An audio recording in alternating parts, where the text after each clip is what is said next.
A radio man taps out a distress call while the beach sits in plain view. Rescuers hear every word. Not one of them can reach him. In January 1936, the freighter Iowa struck a sandbar at the mouth of the Columbia River, on the line between Oregon and Washington, and all 34 men aboard died within sight of dry land. Sailors call this stretch of water the graveyard of the Pacific, blamed for close to 2,000 wrecks since 1792. The easy answer is a shallow bar where a giant river meets the sea. But shallow water alone kills nobody here. That last sentence is the whole problem, and it is worth sitting with for a moment because almost everyone who has ever drowned at the mouth of the Columbia was killed by something they could not see and would not have believed if you had described it to them on a calm afternoon. Shallow water, by itself, is where children wade. What matters here is not the shallowness. What matters is what the shallow does to everything moving through it, and above it, and against it, all at the same time. Hold that thought. We are going to take it apart piece by piece, because the water at this river mouth has killed the best sailors of every era that ever tried to master it, and it has done so using a mechanism so ordinary that you can watch a smaller version of it at any beach in the world. First, though, you need to know where you are standing. Find the Pacific Northwest coast of the United States. Run your eye down the long, straight line of beaches, and stop at the place where the second largest river in North America by volume finally reaches the ocean. On the north side of that opening rises a dark headland of basalt and timber called Cape Disappointment. It sits in the state of Washington. Directly across the water, a few miles south, the flat sand of Oregon runs out into the surf at a low tongue of land called Clatsop Spit. Between those two shores lies a gap several miles wide, and through that gap the entire Columbia River empties into the sea. It looks, on a map, like an easy front door. Wide, obvious, deep enough for anything. That impression has killed people for more than 2 centuries. And the two sides of that door are not the same, which is a fact worth planting now because it decides who lives. The southern shore, the Oregon side at Clatsop Spit, is low, flat beach, and a ship driven onto it tends to end up on sand within reach of land. The northern side, the Washington side under Cape Disappointment, is where the outer shoals lie, Peacock Spit chief among them, farther out, more exposed, deeper into the breaking water. The ground where a wreck is hardest to reach. The entrance belongs to 2 states and fully to neither, and over the years each state's shore built its own life-saving presence to cover its own half of the killing ground. Keep the geography of the 2 sides in your head. A ship's fate at the mouth of the Columbia often came down to something as arbitrary as whether the wind and current set her toward the gentle southern beach or the merciless northern spit. And the same storm could hand one crew the beach and another the spit. The door is wide. The 2 sides of it lead to very different endings. The name on the North Cape is not decoration. In 1788, an English fur trader and captain named John Meares sailed up to this exact spot, looked at the line of white water stretched across the entrance, decided no river of any importance could possibly hide behind a barrier like that, and turned away. He called the headland Cape Disappointment and sailed on, convinced there was nothing there. He was wrong by a margin that is hard to overstate. Behind that wall of surf lay the drainage of an area larger than France, a river system reaching back through Washington, Oregon, Idaho, and into Canada. Meares could not get in, so he decided there was nothing to get into. That is the first lesson this place teaches, and it teaches it over and over. The danger is good at hiding behind the very thing that makes it dangerous.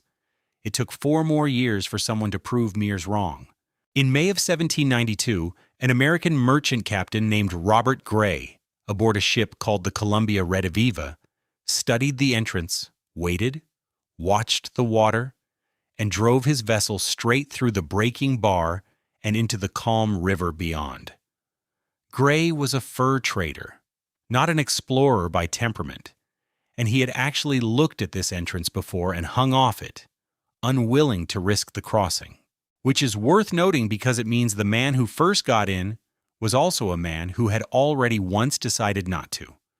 When he finally went, he went in a chosen moment, having watched the water long enough to read it, and the crossing rewarded him. He named the river after his ship. He traded with the people of the estuary, took on fresh water, and left.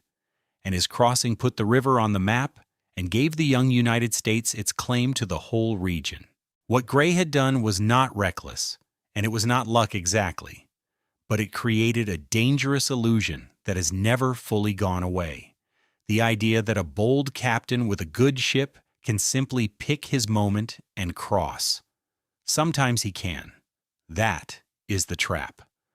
The mouth of the Columbia is passable most days of the year. Thousands of vessels cross it safely every year right now. It is precisely because the crossing usually works that the crossing keeps killing people, because a hazard that killed every time would empty the harbor and end the argument. This one waits. Mears was not even the first to be fooled. 17 years earlier, in 1775, a Spanish navigator named Bruno de Heceta had sailed up this same coast and noticed something that should have told the whole story. The water off the entrance was moving.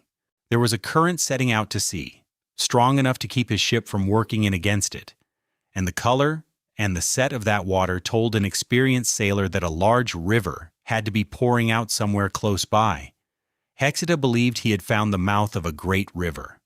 He was right, but his crew was sick with scurvy. He could not spare the men to lower a boat and sound the entrance.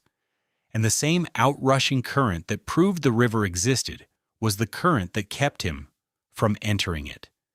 He named the bay and sailed on. That is the pattern in miniature.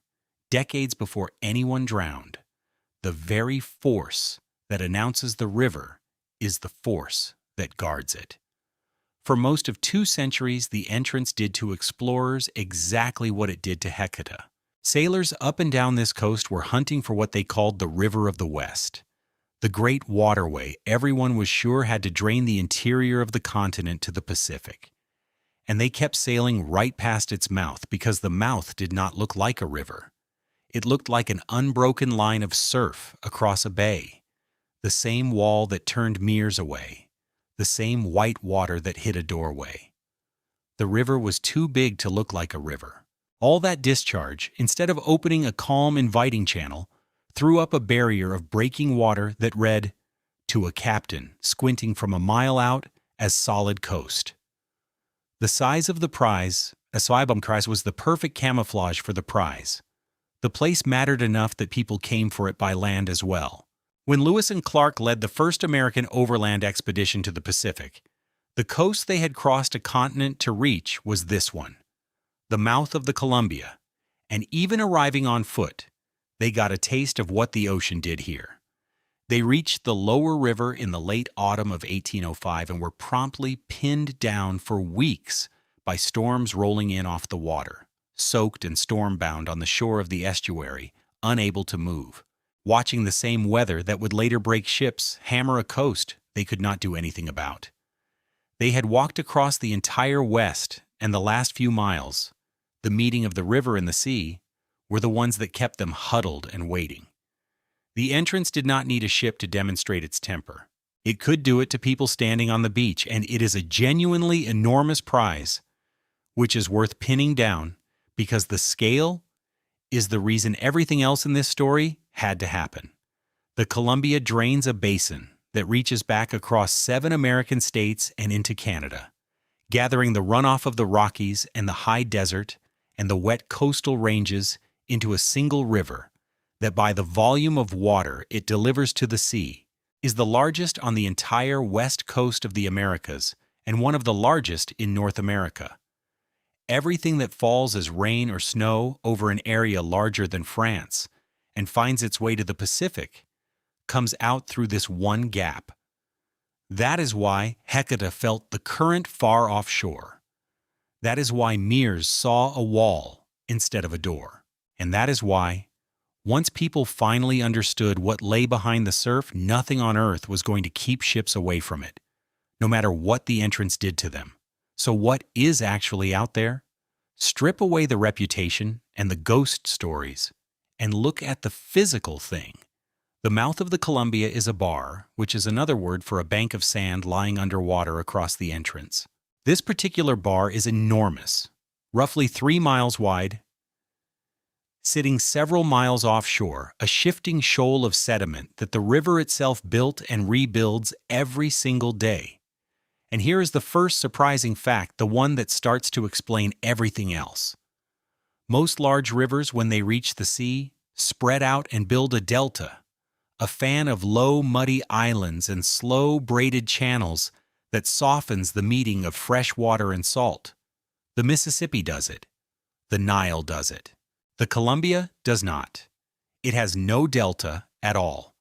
Instead of spreading and slowing, the river stays tight and fires straight out into the open Pacific like water from a fire hose held under full pressure. That comparison is not for color. It is mechanically accurate, and it is the root of the whole disaster. Consider the numbers, but only because of what they do to a ship. On an average day, the Columbia pushes something like 265,000 cubic feet of water past its mouth every second. In winter, when rain and snowmelt load the whole basin at once, the flow can climb past 1 million cubic feet per second. There is no delta to absorb that. There is no wide, muddy fan to bleed off the energy. All of it channels through the gap between the two shores and shoots out to sea, carrying the ground-up mountains of half a continent in suspension. When that charging current hits the deeper, stiller ocean water and finally slows, it drops everything it was carrying. The sand falls out, it piles up, it builds the bar. The river is not fighting the bar. The river is the thing that makes the bar every day, forever. Stop and notice how strange that is, because the absence of a delta is doing something specific and dangerous here. On a river with a delta, the meeting of river and sea is gradual and spread across miles, so the sediment settles over a wide fan, and the currents fan out and weaken. And a ship approaching such a mouth crosses a broad zone of gently shoaling water with room to maneuver. There is no such buffer at the Columbia. The river hits the ocean abruptly at a single narrow front, and it dumps its entire sediment load in one concentrated band right across the entrance, which is why the bar is not a soft, gradual slope, but a defined shoal sitting like a submerged wall a few miles offshore. Everything that would have been softened by a delta is instead sharpened into a single line, and it is exactly on that line that the swell will later stand up and break. The river's refusal to spread out is what makes both the bar and the wall of surf that hides it. The same feature that fooled Mears is the feature that kills ships, and it is one feature, a giant river that meets the sea all at once, in one place, with no delta to cushion the blow. And the volume is not constant, which matters for when this entrance is at its worst. The 250,000 cubic feet a second is an average. In the winter, when rain saturates the whole basin and warm spells melt snow across 7 states at once, the river can swell to several times, that past 1 million cubic feet a second, a wall of fresh water shouldering out to sea with enormous force. Now think about what that does to the outflow across the bar, and hold it, because it is the setup for a force we have not fully met yet. The harder the river runs, the more violently it fires out through the entrance. And the worst of that running happens in exactly the season when the North Pacific is throwing its biggest storms and its largest swell at the coast. Winter loads both barrels at the same time. The river is at its most furious in the same months the ocean is at its most furious, and the mouth of the Columbia is the single point where those two furies meet head-on. That timing is not a coincidence. It is the calendar of the graveyard. Now you have a shallow shoal several miles wide, sitting directly across the mouth of the second largest river on the continent. By itself still, that would only be a navigation nuisance. Ships would follow the marked channel through the deep spot and go about their business. What turns the bar from a nuisance into a killer is the second ingredient, and it arrives from thousands of miles away with no warning that a sailor at the mouth can see. Out in the North Pacific, winter storms spin across open water for days at a time, and they push swell, long, low walls of ocean energy marching eastward toward the coast. In deep water, that swell is harmless. A ship rides over it and barely notices. The waves are long and gentle, their energy spread through hundreds of feet of water beneath the surface. You could sleep through them. And here's the detail that makes the bar treacherous, even to people watching it closely. That swell does not need a storm at the entrance to arrive. It is born hundreds or thousands of miles away in a low-sitting off Alaska or far out in the open Pacific, and it travels across all that distance to reach the coast, so the waves that stand up and break on the Columbia Bar can arrive on a clear, calm, sunlit morning with not a cloud in the sky at the river mouth. The sky over the entrance tells you about the local weather. It tells you nothing about the swell that a distant storm launched days ago, and that is now rolling in under a blue sky to break on the bar. Sailors have been fooled by exactly this, judging the crossing by the pleasant weather they can see, and getting caught by ocean energy generated by a storm they never knew existed. The danger travels. The warning does not always travel with it. Then that swell reaches the bar, and everything changes in the space of a few hundred yards. This is the mechanism. This is the thing shallow water does, that shallow water gets no credit for.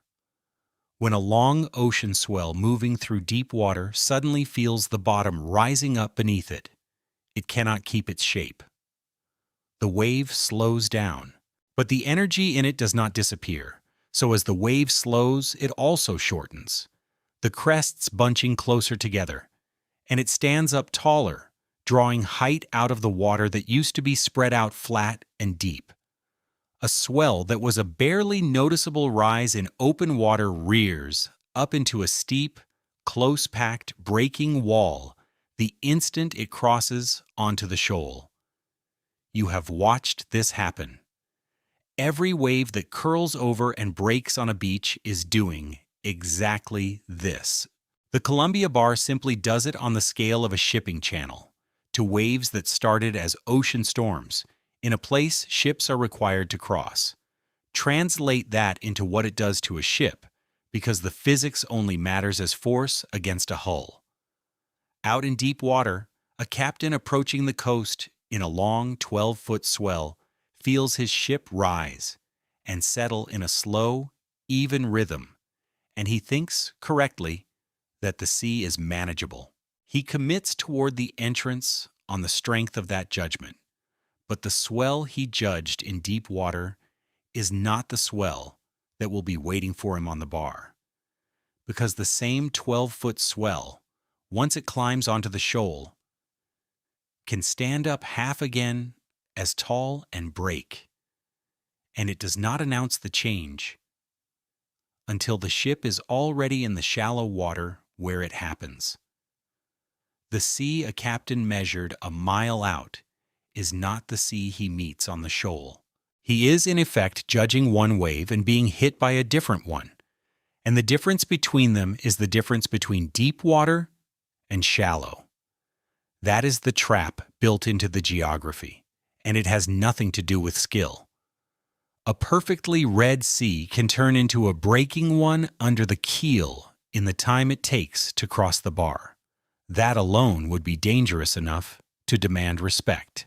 But we are still only two forces into a system that has four.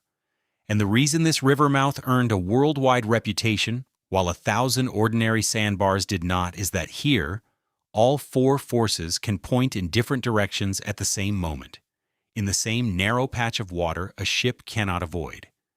Here is the third force, and it is the one that separates the Columbia from almost anywhere else.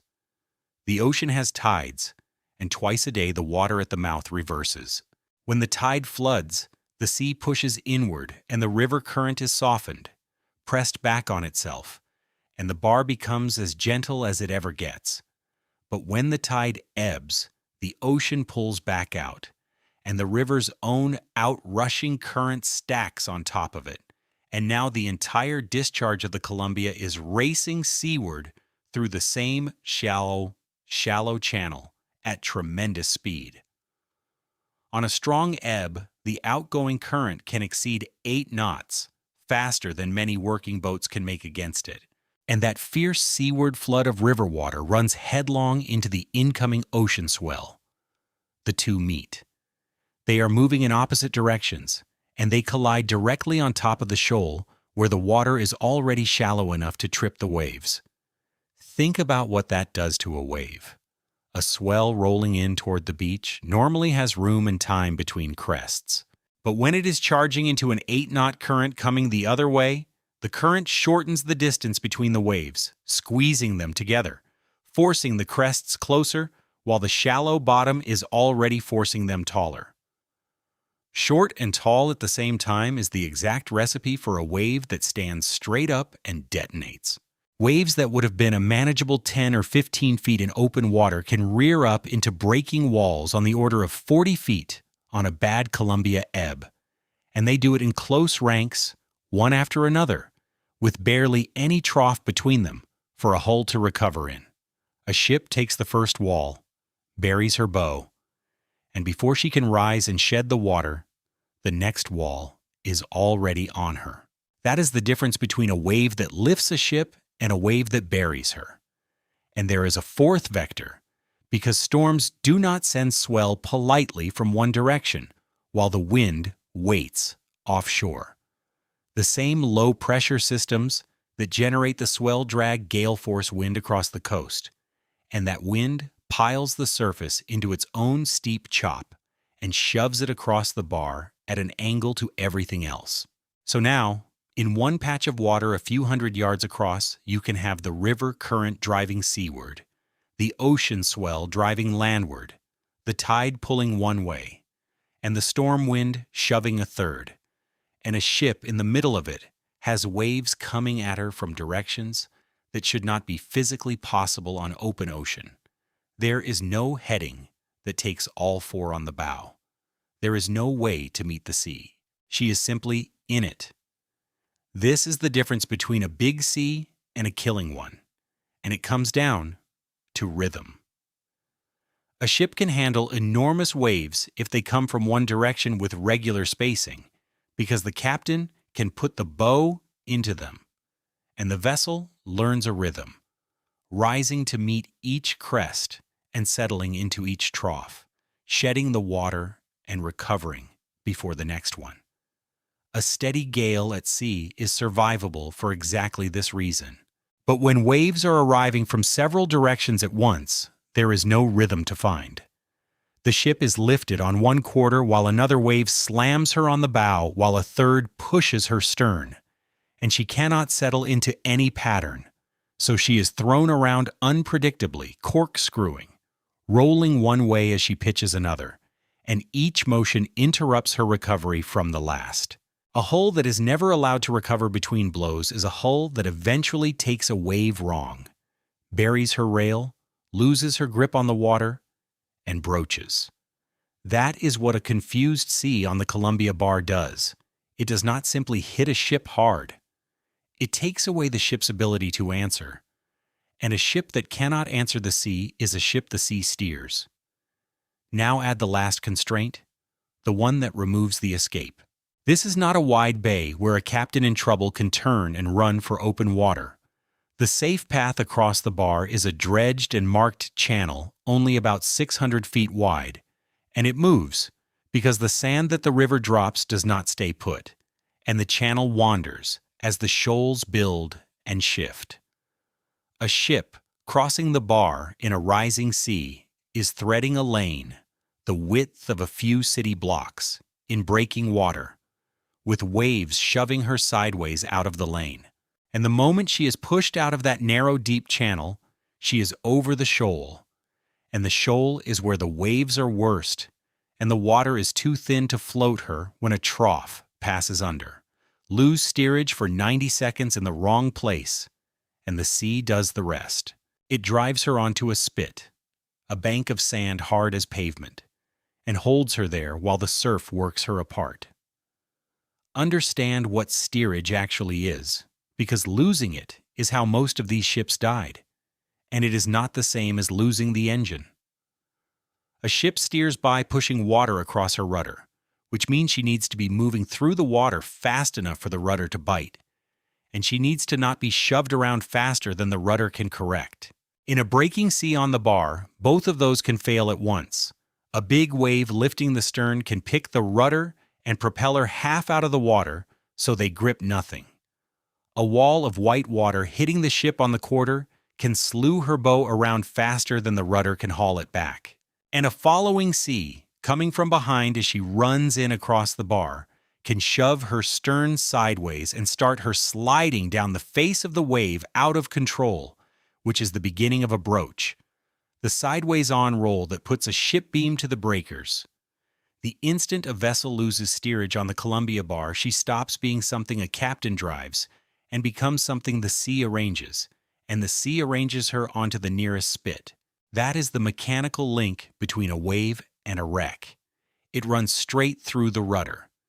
And there is one more turn of the screw built into the geography, the one that turns a wreck into a mass casualty, and you should see it now, because it governs every rescue in this story. When a ship grounds on a spit at the mouth of the Columbia, she grounds on the far side of the breaking bar, in the surf, and anyone who comes to save her has to cross that same breaking bar to reach her, in the same conditions, in the same narrow window, when the tide allows it at all. The bar does not only trap the ship, it stands between the ship and every rescuer, so that the act of helping requires entering the exact water that is doing the killing. On a normal coast, a wreck near shore is a rescue that is hard but possible. Here, a wreck on the outer spit can be, for hours at a time, simply unreachable, not because help is far away, but because the water between the help and the wreck cannot be crossed. Remember that. It is the difference between the people who lived and the people who did not. And it is the reason the word rescue means something different at the mouth of the Columbia than it means almost anywhere else. The most frightening property of the whole system is how fast it switches on. Mariners who have crossed the Columbia bar for decades describe the same thing over and over. The bar can go from crossable to lethal in about 5 minutes. Not 5 hours. 5 minutes. The tide turns to ebb, or a set of larger swells arrives from a storm nobody at the mouth can see, and a stretch of water that looked merely lively becomes a field of breaking walls before a slow ship can get across it. A captain commits to the crossing in conditions he judged, correctly, to be safe, and halfway through the system reorganizes itself around him, and there is no longer a safe way forward or a safe way back. That is why the mouth of the Columbia kills people who did nothing wrong. The window does not warn you it is closing until you are already inside it. Walk through how that closes. A vessel comes to the bar near slack water, the calm hinge between tide states, and the crossing looks manageable, and she commits because a slow ship has to commit early to get across before the tide turns. She is now on the bar in the 600-foot channel with maybe 15 or 20 minutes of breaking water ahead of her at the speed she can make. In that window, 2 things can go wrong at once, and often do. The tide begins to ebb, and the outflow starts to build under her, stacking against the swell and standing the waves up. And a set of larger swells, generated by a storm hundreds of miles out that nobody at the entrance can see, arrives on the bar because swell travels in groups, and the big sets come without warning. Either one alone would stiffen the crossing. Together, they can turn the channel she is halfway through into a field of breakers before she can clear it. And she cannot turn around in that width without going broadside to the sea, and she cannot stop. So she drives on through water that is now much worse than the water she judged safe 15 minutes ago. That is the 5-minute turn in practice. Nothing was misjudged. The bar simply changed state while a slow ship was committed to it, which is the one thing a slow ship on a narrow bar can never afford.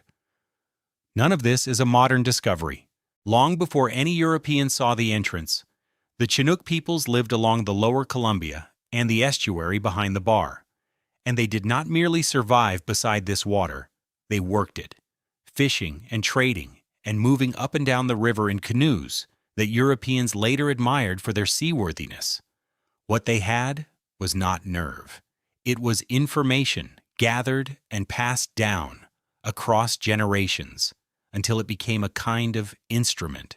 They read the state of the bar the way a modern captain reads a gauge, in the color and the pattern of the water, the direction and smell of the wind, the stage of the tide, the season, the particular way the swell was standing on a given morning. And the core of that knowledge was not a technique for crossing in bad water. It was the discipline to not cross, to wait, to recognize the days when the estuary let you out and the days when it did not, and to have the restraint to stay ashore on the second kind of day, even when there was a reason to go. Survival at the mouth of the Columbia was never about courage. It was about timing and about knowing the exact price of being wrong. This was not a marginal existence either, which is important, because it proves the knowledge worked. The Lower Columbia was one of the great gathering places of the Pacific Northwest, a trade crossroads where people came from up and down the coast and far inland to exchange goods, and the river was thick with salmon in season, and the estuary supported a dense, settled population living well off water that killed strangers on sight. That prosperity was built directly on top of the same bar that would later earn the graveyard name. The difference was that the people who lived there had turned the danger into a set of readable signs, accumulated over so many generations that a young person learned the moods of the entrance the way they learned a language, without ever being able to write down the rule. They knew which combinations of wind and tide and season meant stay ashore, and they honored those signs. And so the same water that would drown the United States Navy fed a thriving society for a very long time. The bar did not become more dangerous when outsiders arrived. The outsiders simply arrived without the only instrument that had ever made it survivable. And worse, they arrived on schedules that did not care what the water was doing. That is the knowledge the outsiders did not have and could not buy, and kept believing they did not need. And it is the reason the single most important institution at the mouth of the Columbia today is not a lighthouse, or a jetty, or a satellite. It is a small group of human beings who have made a profession out of the one thing the Chinook understood first, knowing this specific water well enough to know when it cannot be crossed. They are called the Columbia River Bar Pilots, and every large ship that enters or leaves the river, inbound from Asia or outbound with grain, stops at the bar and takes one of these pilots aboard to conduct the crossing, because the shipping companies of the world, with all their technology, have concluded that the safest way across is to hand the wheel to someone who does nothing else. The pilot climbs from a pitching pilot boat onto a moving freighter in open sea, in weather, and walks to the bridge, and for the length of the crossing that local knowledge, not the captain's rank, runs the ship. Picture that transfer, because it tells you how seriously this water is taken. A loaded container ship or a bulk carrier riding high does not stop at the bar. It slows and holds a course while the pilot boat runs alongside in the open sea off the entrance, matching the freighter's roll. And the pilot steps across from the small boat to a rope and wood ladder hanging down the steel side of the moving ship and climbs it, in the dark, in spray, with both vessels rising and falling on the swell out of time with each other. Men have been hurt doing this. Men have died doing this. On bars around the world, caught between the boat and the hull, or dropped into the water. When conditions make the boat transfer too dangerous, the pilots go out by helicopter and are lowered to the deck from above.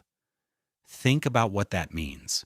Before a single ship crosses the bar, a human being has already risked his life just to get aboard, because the shipping industry has decided that the risk of putting the pilot on the ship is smaller than the risk of crossing without him.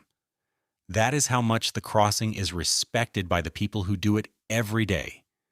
And the pilots do not just steer, they decide. The most important product of the whole institution is a running judgment about whether the bar can be crossed at all, expressed in a plain official bar report that is issued and updated as the conditions change. And that report can and does close the entrance. When the seas and the ebb and the wind line up wrong, the word goes out that the bar is restricted or closed, and ships that were minutes from committing to the crossing instead stand off and wait, sometimes for hours, sometimes for a day, holding station in the open ocean and burning fuel and money. Because the alternative is the thing this entire story is about. The pilot's authority to say no is the most valuable thing they carry, and it is the direct descendant of a much older instrument, and it is not an easy living they make, which matters because it shows the danger did not retire when the sailing ships did. Bar piloting is consistently one of the more hazardous maritime jobs there is, precisely because the pilot's work is the crossing itself, the part every other mariner treats as the dangerous minute to be gotten through. A pilot does it again and again, in every season, boarding ship after ship in weather and conducting each one across the same bar. And the most dangerous moment of the whole job is often not even the crossing, but the transfer. That climb between the pitching pilot boat and the moving ship, where the sea has killed pilots on bars around the world. These are people who have chosen, as a career, to specialize in the exact stretch of water that this entire story is about. And they command the respect they do because everyone in the maritime world understands that the knowledge they carry cannot be printed, downloaded, or rushed. It is built the only way it has ever been built, by crossing this bar over and over until the water becomes readable, and by having the discipline, on the wrong day, to say the entrance is closed. The Chinook read the bar to feed their families. The bar pilots read it to keep the global grain trade moving. The instrument is the same, and the most valuable thing it measures is still the word no. Hold on to that, because everything that went wrong at this river mouth for 200 years went wrong when the decision to cross was made by pressure instead of by the water. And the first people to prove that at industrial scale were not careless traders or desperate fishermen. They were the United States Navy, sent here on purpose by their government to chart this very bar with the best men and the best ship the era could put on the water. In 1841, the United States sent a fleet halfway around the world on what was called the United States Exploring Expedition, under the command of Lieutenant Charles Wilkes. It was a serious scientific and naval undertaking, years long, charged with surveying the Pacific, and one of its assignments was the coast of the Pacific Northwest, including the entrance to the Columbia, which American ships were beginning to use, and which had no reliable chart. To do that work, Wilkes had, among his vessels, the sloop of war USS Peacock, a real warship crewed by trained Navy sailors under an experienced officer, Lieutenant William Hudson. Their objective was not commerce and not conquest. They were there, specifically, to measure and map the danger. If any crew on Earth in 1841 had a reason to treat the Columbia Bar with respect and the skill to do it, it was this one. And this was not a fresh, untested ship. By the time the Peacock reached the Columbia, she had already been at sea for years on this expedition, driven across the Pacific, worked down into the far southern ocean toward the ice of Antarctica, and brought back through storms that would have finished a weaker vessel or a weaker crew. She had survived some of the most punishing water on the planet. She had earned, mile by mile, around the world, exactly the confidence that this crew now carried toward a sandbar off the coast of Oregon. Hold that in mind, because it is the setup for the whole lesson. A ship that had beaten the Southern Ocean, crewed by men who had beaten it with her, came home by way of the Columbia, and it was not the ice and not the deep-water gales that destroyed her. It was a bar a few miles wide off a river mouth in summer, in July. The most dangerous water this ship ever met was not at the bottom of the world. It was here. At a river entrance her crew had been sent to chart, and that fact alone should have told the country something it took another century to learn. They approached the entrance in July, and at first they had exactly the thing every crossing needs: control. The Peacock came in to survey the bar with the whole apparatus of a naval vessel: lookouts, soundings, an officer of the deck, a captain who had crossed oceans. But the chart they were carrying was the problem the expedition had been sent to fix. The channel across the Columbia Bar was not where older sketches said it was, because the channel is never where an old chart says it is. The river moves it. Hudson worked his ship in toward the entrance, trusting marks that the sand had already invalidated, and the first concrete warning came the way it always comes here, not as a storm, but as a change underfoot. The water shoaled where it should have been deep. The Peacock touched. Touching bottom on a bar is not by itself a catastrophe. Ships kiss the sand and work free all the time, and a good crew reads that first touch as information and backs off into deeper water. That is almost certainly how Hudson's men read it. But the second time the ship struck, the meaning changed, because now she was not gliding over the shoal. She was sitting on it. And the same forces we have been building up came for her in order. The swell that had been merely lifting the ship began to break against a hull that could no longer move out of its way. Each wave drove her a little harder onto the bank, and then dropped her onto it as the trough passed, so that the sea was using the Peacock's own weight, hundreds of tons of ship, as a hammer against the sand. A grounded vessel on the Columbia Bar does not get a quiet death. She gets pounded. And the tide decides how the pounding ends, which is a cruelty specific to a bar. A ship that grounds on a rising tide has a chance, because the water climbing around her might lift her enough to work off before she is too badly hurt. A ship that grounds on a falling tide is being slowly abandoned by the water, even as the surf keeps breaking on her, left sitting higher and harder on the sand with every minute, more exposed, less able to float, until she is a fixed target for waves that have all the time in the world to open her seams. The crew cannot control which of these they get. It is set by the clock of the tide at the moment the ship first touches, and it is one more variable stacked on top of all the others. One more thing that decides a ship's fate without any reference to how good her people are. The Peacock had struck, and now the tide and the surf, not her captain, would settle what came next. The crew did everything a skilled crew does, and it is worth being precise about it because their skill is the entire point of this story. They tried to lighten her and work her off. They ran out anchors to try to haul her toward deep water. They fought to keep her from turning broadside, because a ship dragged sideways to the breakers takes the full force of each wave along her whole length and rolls. Every one of those moves is the correct response, the textbook response, the thing a naval crew is drilled to do, and on the bar of the Columbia, every one of them ran into the same wall. There was nowhere to work the ship to. Deep water was on the far side of a field of breakers. Lightening her did not lift her off a shoal the tide was leaving. The anchors bit into moving sand. Skill needs somewhere to apply itself, and the bar offered nowhere. But the tide and the surf had their own plans, and the second complication was the one no amount of seamanship could answer.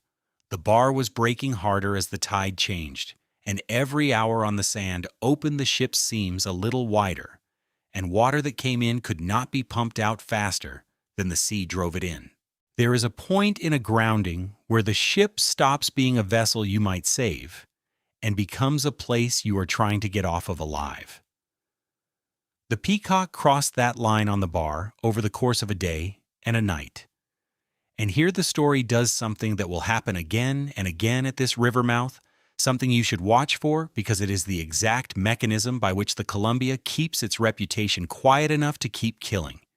The men lived, every one of them. Hudson and his officers managed the wreck with such discipline, and the ship held together long enough, and the boats were worked with such care through the surf that the entire crew of the USS Peacock was taken off alive before she went to pieces. The ship was lost. She broke up on the bar, aground on the 17th of July and gone within a day or two. A commissioned United States warship destroyed at the mouth of a river her crew had been sent to chart. But nobody drowned. And so the lesson that should have been written in the loss, the plain fact that the best sailors of the age, present for the sole purpose of mastering this water, could not keep their ship, was softened by the survival of the men into a much more comfortable story. It is dangerous, but a good crew gets through. But look closely at how narrow the margin between that comfortable story and a massacre actually was, because it was decided by geography as much as by seamanship. The Peacock had grounded on the inner part of the entrance, on ground from which the ship's boats could, in the intervals between the worst of the sea, ferrymen toward the sheltered water inside the bar, and reach the shore of the estuary rather than the open Pacific. Each boat trip through the surf was its own gamble, an overloaded pull across broken water where a single bad wave would have ended it, and the officers had to keep order on a breaking ship long enough to run those trips one after another until everyone was off. It worked, but it worked because the Peacock died on the right side of the bar, in reach of protected water in daylight, with time. Move that same wreck a few miles seaward, onto the outer spit, in the dark, in a gale, and the boats never launch and the story is not zero dead, it is everyone. The Peacock's survival was real and it was earned, and it was also a matter of where on the bar the sand happened to catch her.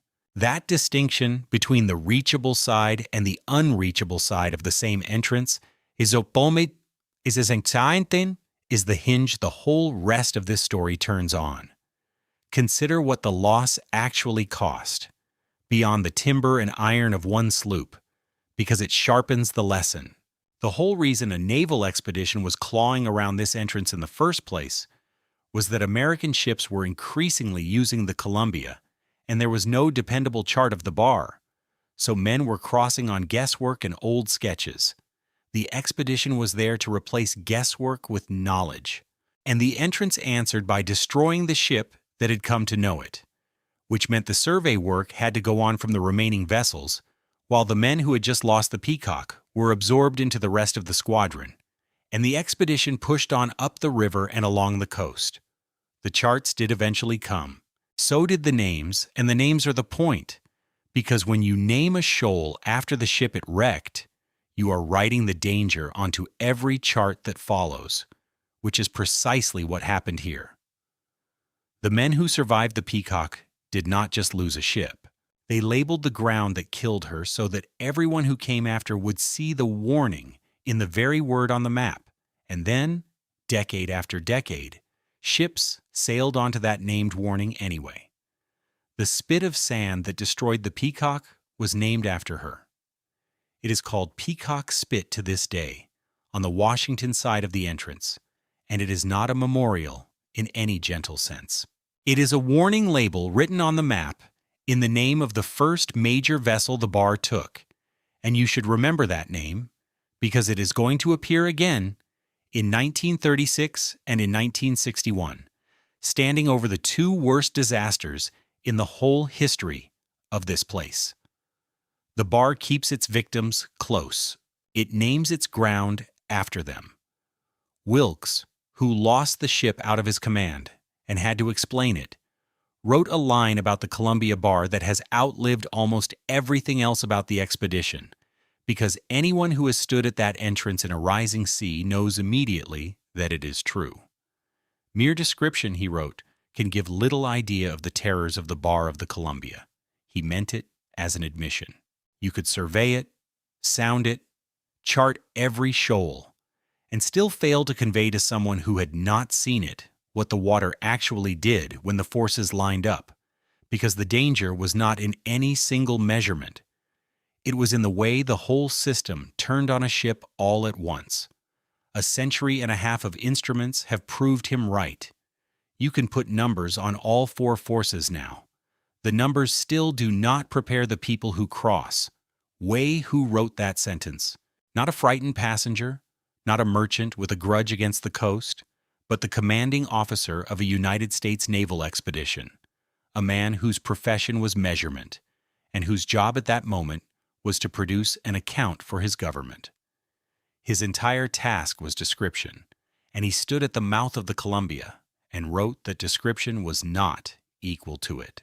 When the person sent specifically to chart and explain a danger tells you plainly that charting and explaining falls short of the reality, that is not literary flourish, it is a professional surrendering the adequacy of his own tools. The survivors of the Peacock, for their part, got themselves ashore into the sheltered water inside the bar and were taken in and eventually reabsorbed into the rest of the squadron. And the expedition finished its work on this coast and sailed away with its charts and its terrible first-hand endorsement of the entrance. The Navy left the Columbia with better maps than it had arrived with, and with an official on record saying the maps could not convey the thing that mattered most. The Peacock had proved something the country was not ready to hear and would spend the next century declining to learn, which is that the bar did not care how good you were. But the men had survived, and survival is a persuasive teacher of the wrong lesson. The Navy had been there to chart the danger and had instead become part of it, and yet the takeaway on the docks was that even a lost ship at the Columbia could be walked away from. That belief was about to meet a very different kind of pressure because the thing driving ships across this bar was no longer science. It was money, and money does not wait for the water. To understand why anyone kept sailing across a bar that had just eaten a warship, you have to understand what was behind it. Up the river, in the country the bar guarded, the Columbia is not just a scenic river. It is the only deep water outlet for a drainage basin of roughly 250,000 square miles. The single doorway through which the interior Pacific Northwest could reach the ocean and the markets beyond it. Everything that region grew or cut or dug had, in the end, to come down the river and out through that gap between Cape Disappointment and Clatsop Spit, or else go the long, expensive way overland. The bar was not an obstacle beside the prize. The bar was the toll booth on the only road, and the road was worth a fortune. And for a long time there was genuinely no other road worth the name. Before the railroads reached the interior Northwest, moving heavy goods overland out of that country meant hauling them across mountain ranges by wagon and animal, slow and ruinously expensive. So expensive that for bulk cargo it was hardly worth doing at all. A ton of wheat that could be floated down the river and out over the bar to a waiting ship was worth money. The same ton dragged over the mountains was worth almost nothing by the time it arrived, its value eaten by the cost of moving it. That is what it means to be the only deep water outlet for 250,000 square miles. It is not that the river was the best way out. For anything heavy and cheap and grown in quantity, the river was the only way out that made economic sense, and the river ended at the bar. So the bar was not one option among several that a cautious shipper might avoid in bad weather by choosing another route. It was the single doorway, and the choice was never whether to cross it, only when. A doorway you cannot avoid, guarding a fortune, is a doorway people will keep dying in. And they did. The California gold rush lit the fuse.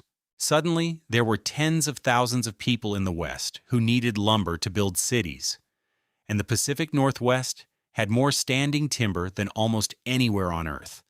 And the fastest way to get it to San Francisco was by ship, down the Columbia and out over the bar. Then came wheat. The inland valleys turned out to be extraordinary grain country, and grain is heavy and cheap, and only worth growing if you can move it in bulk, which means by water, which means over the bar. A steady procession of sailing ships began calling at the mouth of the Columbia to load cargo that only had value if it reached the sea. And every one of those ships faced the same arithmetic, the arithmetic that has drowned more mariners than any storm.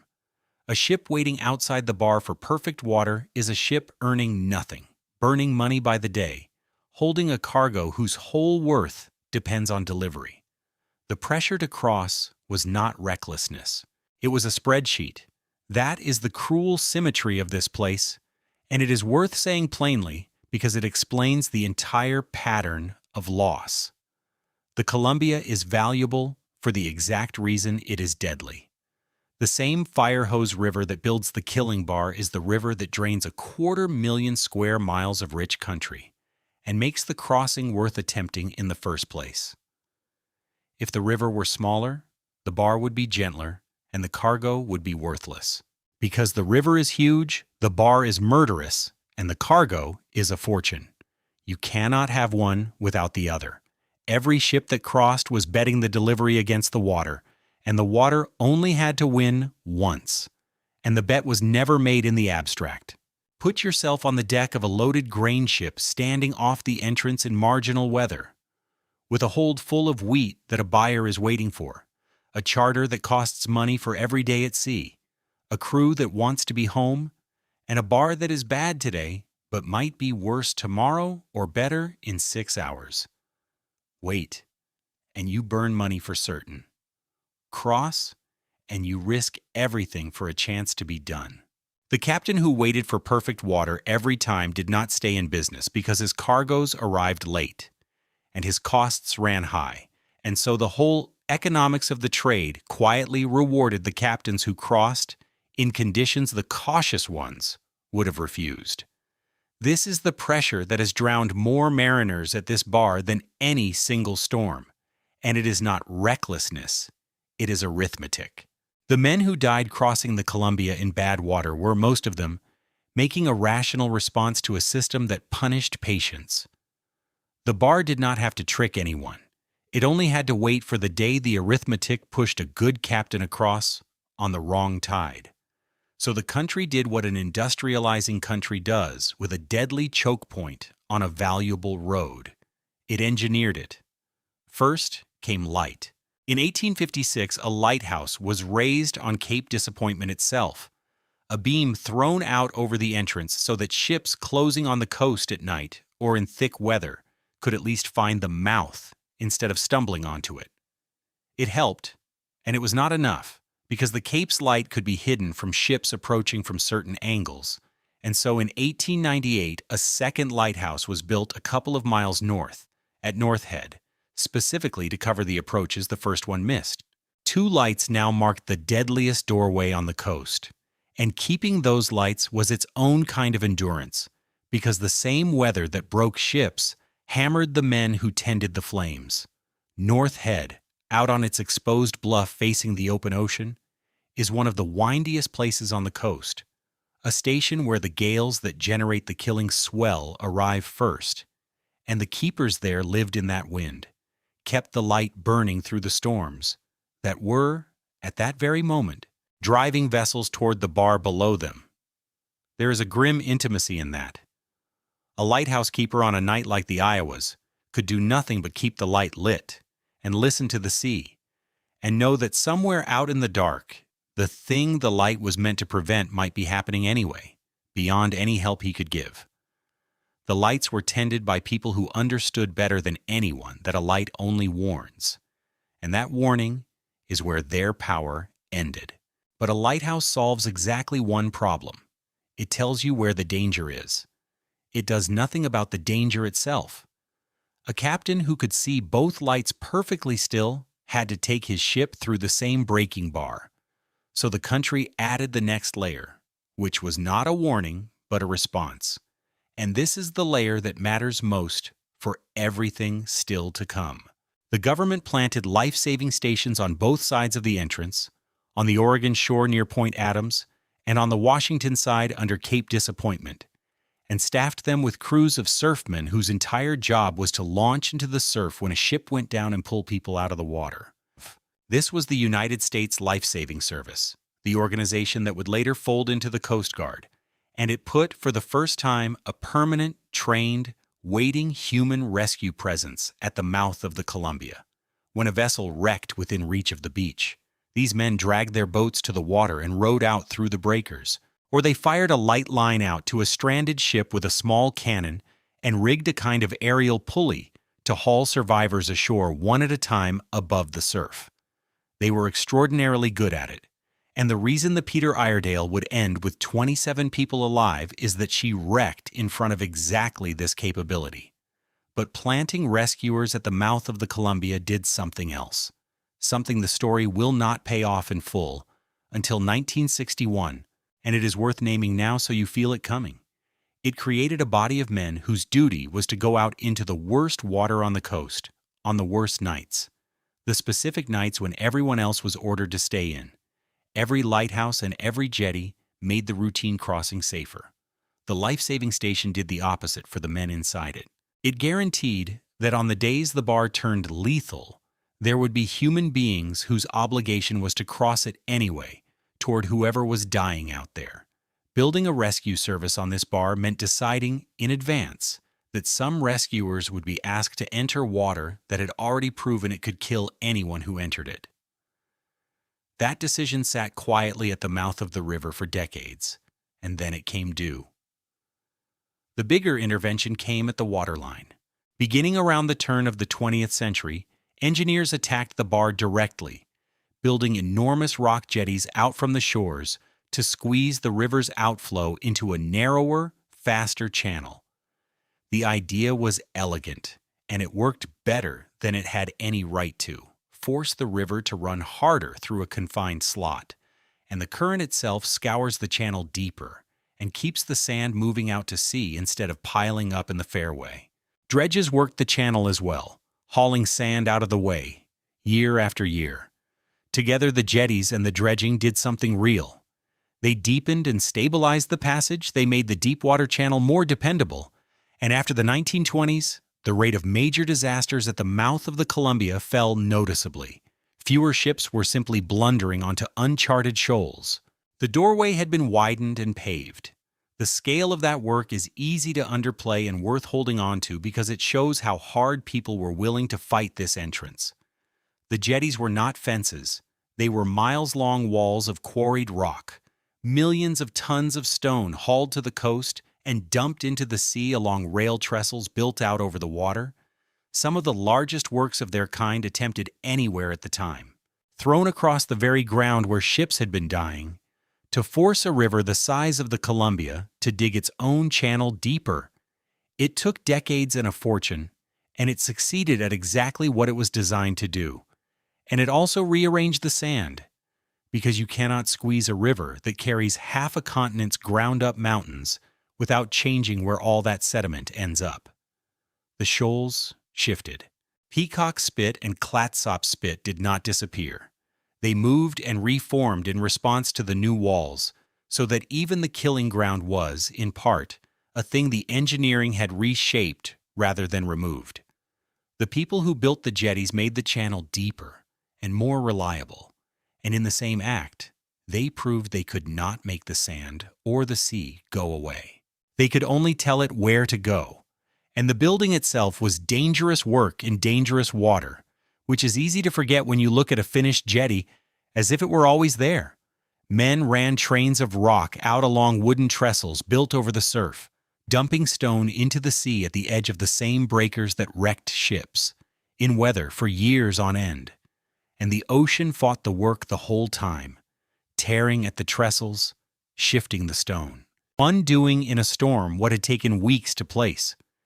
It was some of the hardest civil engineering attempted anywhere in that era, done at the exact spot the coast was most hostile, and it was not done without cost to the people who did it. The lesson buried in that effort is the one this whole place keeps teaching in different forms.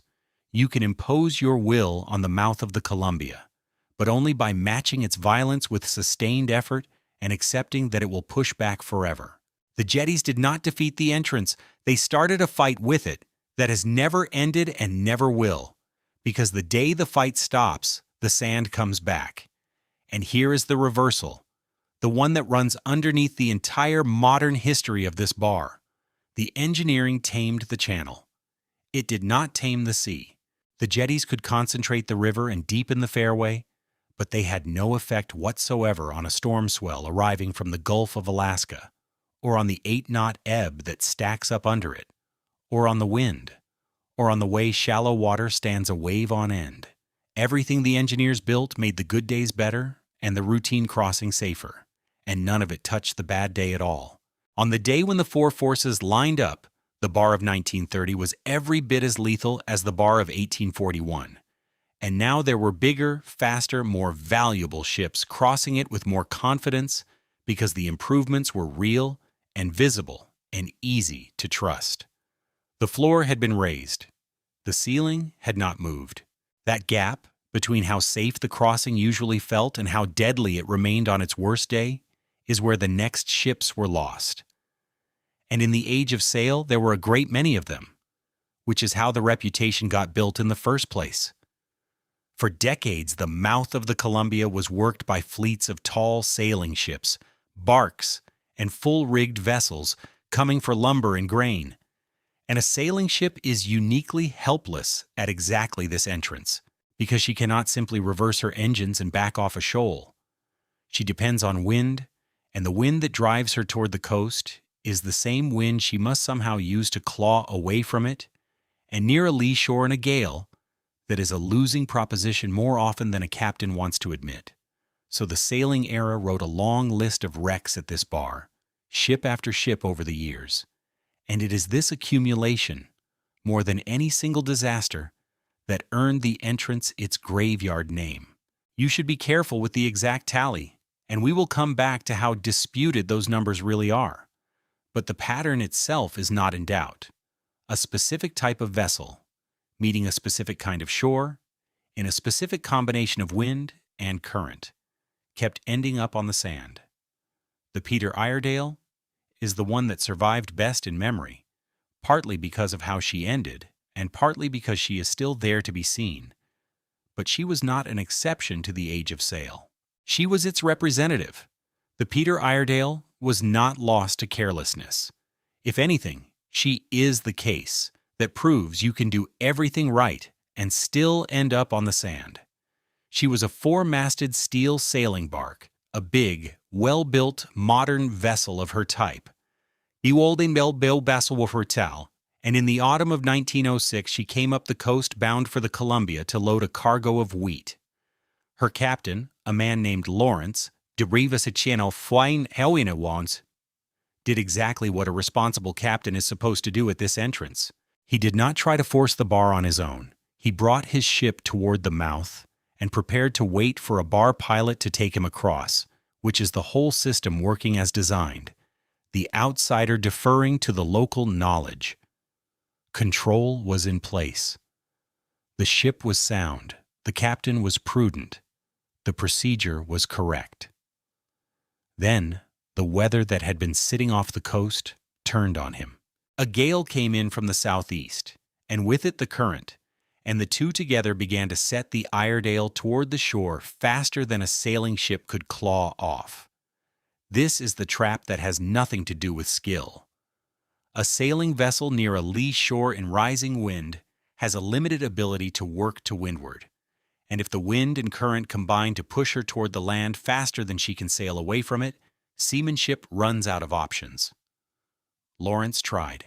He worked his ship, he made sail to pull off the coast, and it was not enough against a southeast gale driving her onto a lee shore. The point of no return arrived not as a dramatic mistake, but as a slow, grinding certainty that the shore was coming and the ship could not stop it. She struck at Clatsop Spit, the low Oregon sand on the south side of the entrance, and drove hard aground with her masts still standing. And now the difference between one side of this entrance and the other, between grounding on an outer shoal miles from anyone and grounding on a beach in front of a life-saving station decided who lived. The Iredale went ashore close enough to land that the lifesavers from Point Adams could reach her. There were 27 people aboard, including 2 stowaways who had hidden themselves for the voyage and now found themselves in a shipwreck, and every single one of them came off alive. This is the layer the country had added since the Peacock finally doing its job. The Iredale had grounded in front of the Point Adams life-saving station, on a beach the surfmen could reach in daylight, close enough that the trained rescue crews who lived at the mouth for exactly this moment could get to her and take her people off through the surf. The 2 lights, the jetties, the charts, none of those saved the 27. The rescue crew did, and the rescue crew could only do it because the ship had stopped on the reachable side of the entrance rather than out on the shoals in the dark. The crew was taken from the wreck and brought to shore, and the great steel bark was left sitting on the sand where she had stopped. A naval inquiry looked into the loss and cleared Captain Lawrence of blame. He had not failed. The coast had simply won a contest a sailing ship could not always win. Think about what it means for an official inquiry to lose a ship and clear her captain. Inquiries exist to find fault, to identify the mistake, to name the thing that should have been done differently so it can be corrected. When a board looks at a total loss and concludes that the master did everything right, it is putting on the record a much harder truth than any error would be, which is that correct seamanship and a sound ship were simply not enough at this entrance on that day. That is not a comforting verdict. It is the establishment admitting, in its own language, that the mouth of the Columbia can beat a good captain doing everything by the book. And it is the same admission the board would make 30 years later about the Iowa when it called that disaster impossible to foresee. 2 inquiries decades apart reaching the same conclusion in different words. The fault was not the men. The fault was the place. That is the Peter Iredale's real lesson, and it is a quiet, unsettling one. Doing everything correctly, deferring to the pilots, keeping a sound ship, working her hard against the wind, earned Lawrence a wreck anyway, because on a lee shore in a gale, the margin can close faster than any sailing vessel can respond. But it earned him something else too, something the men of the Iowa and the Triumph would not be granted. He grounded where rescuers could walk to him. Everyone lived. The wreck became, over the following century, the most benign thing a Columbia shipwreck can become, a landmark. The rusted skeleton of the Peter Iredale still lies on Clatsop Spit today, her bow ribs jutting out of the sand at low tide, and people drive out to photograph her. She is the gentle version of this story. Hold that image, the ship on the beach where everyone survived, because we are about to see what the same word, aground, means when the ship stops a few miles north and west, on the outer shoals, in the dark, in a worse storm, with no beach and no lifesavers within reach. That word means Peacock Spit, and it means the Iowa. Set the 2 side by side, because together they are the whole argument. The Peter Iredale, a sailing ship with no engine and no radio, did the cautious thing, came in to wait for a pilot, got caught by wind and current, and grounded on the Oregon beach, and every one of her 27 people walked away. 30 years later, the Iowa, a modern steel freighter with an engine and a radio, and every advantage the Iredale lacked, ended up on the outer spit on the Washington side in a winter gale, and every one of her 34 people died. More technology, more ship, more capability, and vastly worse outcome. If you were looking for proof that the improvements did not touch the thing that actually kills here, this is it. The difference between all survive and all die was not the century, not the engine, not the radio. It was which side of the bar the ship stopped on and what the weather was doing when she did.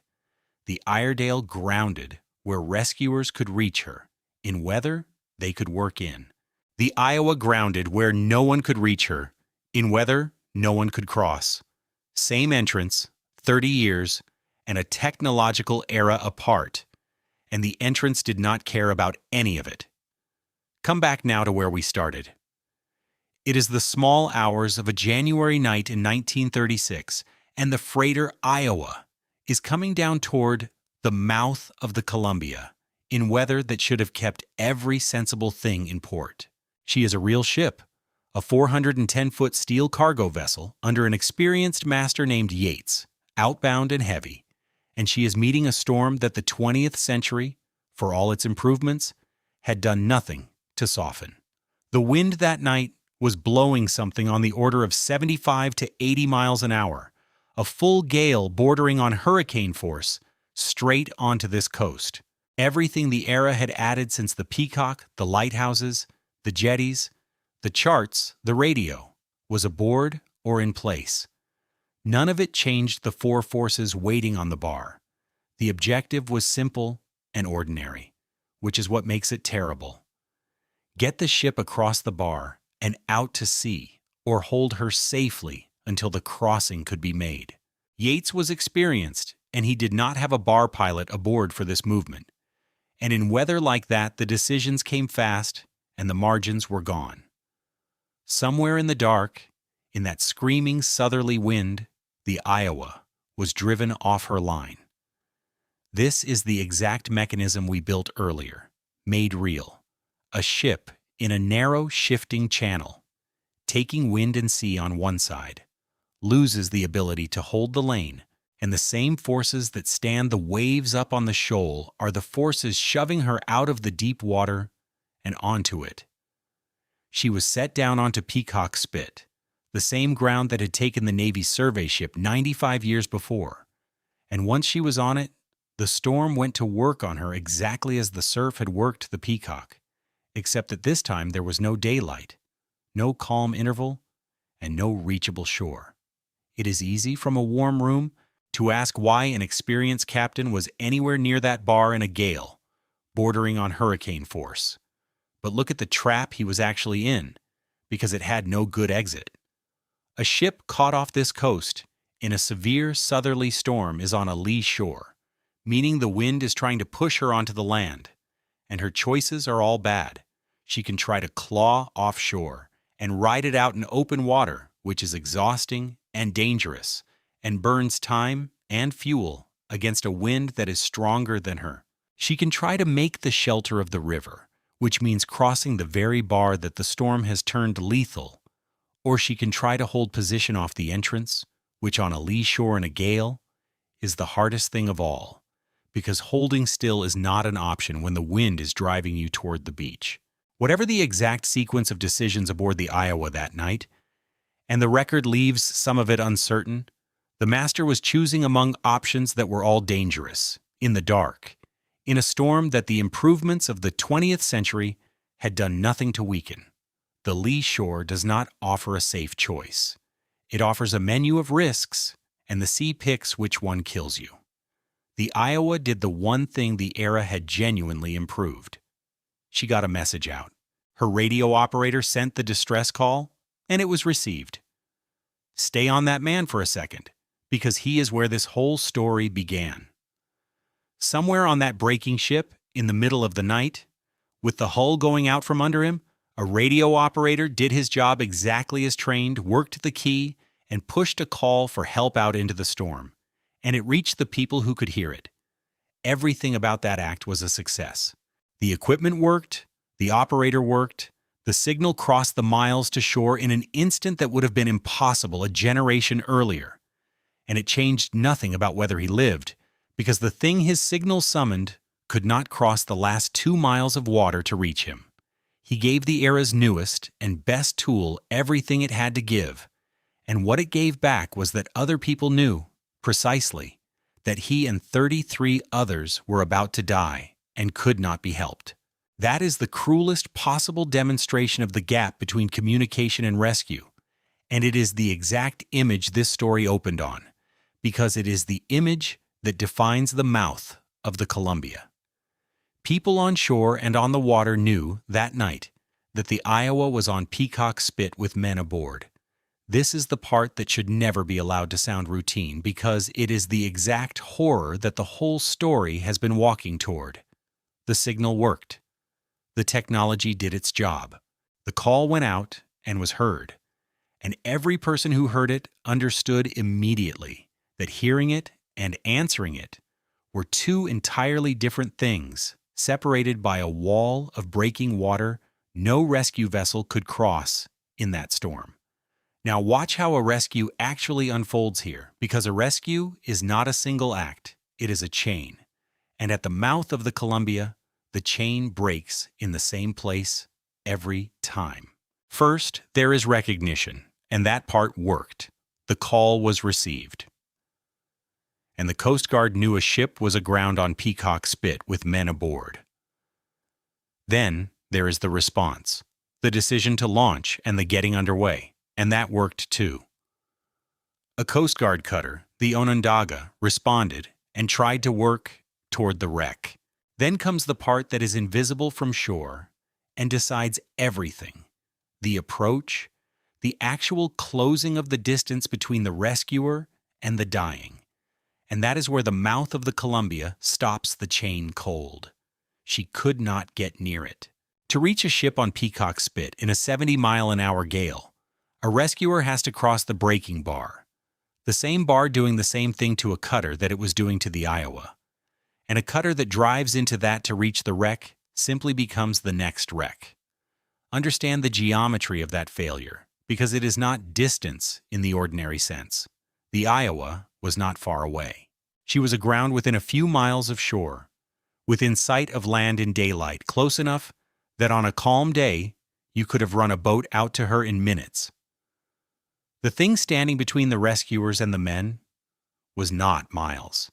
It was the bar itself, a barrier of breaking water only a couple of miles wide that no vessel could pass in that storm without being destroyed. The rescuers could see more or less where the men were.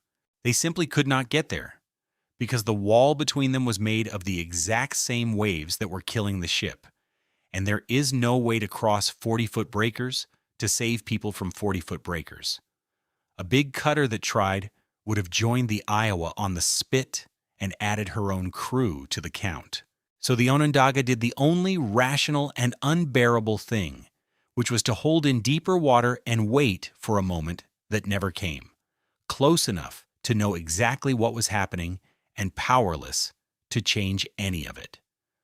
So the Onondaga did what the physics forced her to do, which is stand off in deep water, within sight of a ship full of living men, and wait, because there was no approach that did not kill the rescuers too.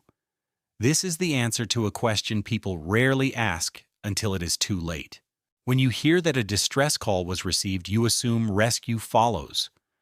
At the mouth of the Columbia, a received distress call is a message telling you exactly where men are going to die and that you cannot get to them.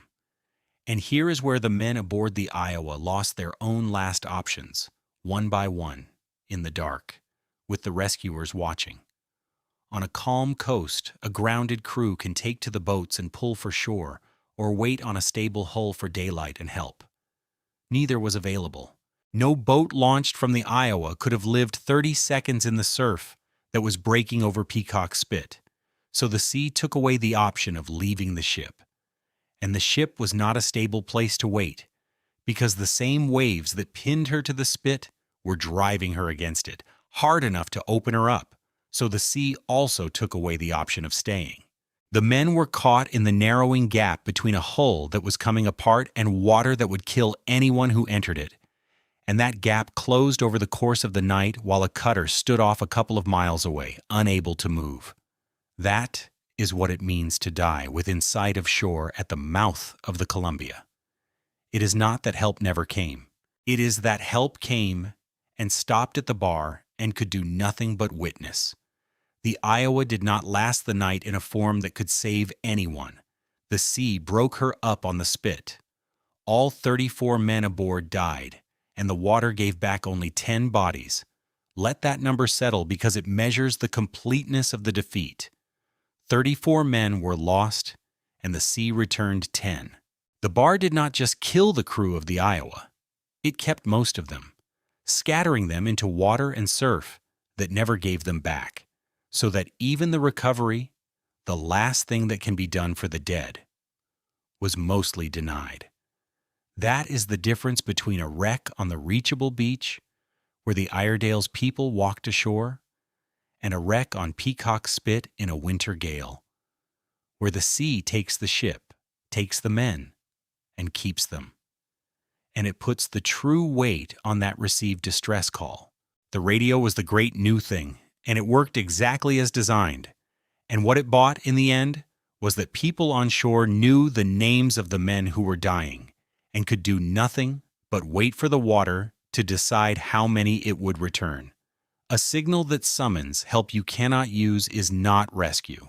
It is notification. It was the worst shipwreck disaster the mouth of the Columbia saw in the entire 20th century, and the official board that examined it reached a conclusion that is either an exoneration or an indictment, depending on how honest you are willing to be about this place. They found that the disaster had been, in effect, impossible to foresee, that the conditions had overwhelmed the ship in a way no reasonable seamanship could have anticipated in time. Read one way, that clears the captain. Read another way, it is the most damning sentence anyone ever wrote about the Columbia Bar, because it means that 95 years after the Peacock, with radio and lighthouses and jetties, the bar could still kill a modern steel freighter and 34 men so fast that the era's best judgment could not see it coming. The floor had been raised. On the worst night, it did not matter. The Iowa forced a question that the whole story had been circling, and it is the darkest one this place asks. If a ship on the bar cannot be reached, because the water that is killing her will kill anyone who crosses it to help, then what happens to the rescuers? Not the victims, the rescuers. The men whose entire job is to go out into exactly this water on exactly the worst nights, who cannot stand off and wait like a cutter with a cargo because their cargo is other human beings, and their whole reason for existing is to cross the bar when it is closed. The mouth of the Columbia did not just kill sailors and passengers. Eventually, it turned on the people sent to save them, and it did so on a night that remains more than 60 years later the reason a certain kind of boat is built the way it is built.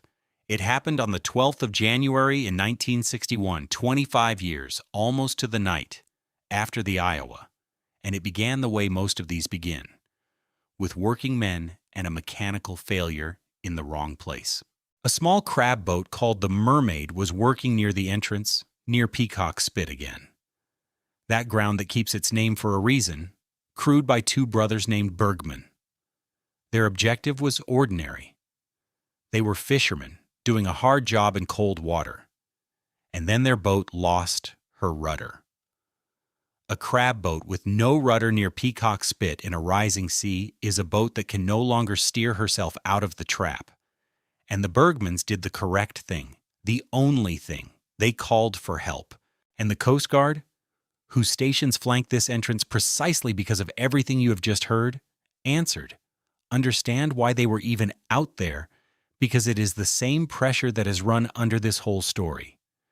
This was the winter crab season, and crabbing off the mouth of the Columbia in January is one of the more dangerous ways a person can earn a living anywhere in the country.